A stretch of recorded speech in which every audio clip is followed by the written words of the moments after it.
پیر صاحب ولګېد او د وکیل یې مکمل حقیقت ښکاره کړو چې د وکیل څه نوم دی او وکیل چې دی نو پیر صاحب وایي زما نه سبق هم ویلی دی. نو ویډیو راسره مکمل وګورئ، د پیر صاحب خبرې واورئ که نه، ښه غوندې کمنټ وکړئ چې پیر صاحب صحیح وایي که نه، ځکه چې هغوی چې په پېښور کې زما نه سبق هم ویلی څه لویه قصه کوي. نو تاسو راسره ویډیو وګورئ او شیر یې کړئ د نورو ملګرو سره.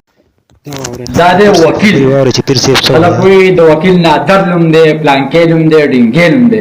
د وکیل نادر نوم نه دی، د وکیل نوم دی شاخان. وکیل په باره کې دا وکیل په 2011 کې په پېښور کې سبق وایي په پی ایس پبلک سکول کې، او د مازدیګر په جومات راتلو ما سبق زما شاګرد دی.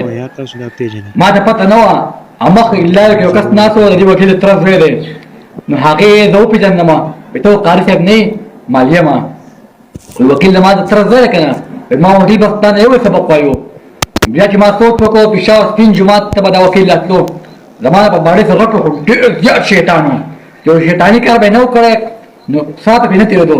کله په ماشومان پسې لکۍ تړلې، څوک یې د خپلو نه راښکودو، زه پسې کلاس ته نه وم راغلی، دې به څوک چټایانه راښکودې، څوک یې د خپلو نه راښکودو، کله کټکي راښکودو، سم شیطان و.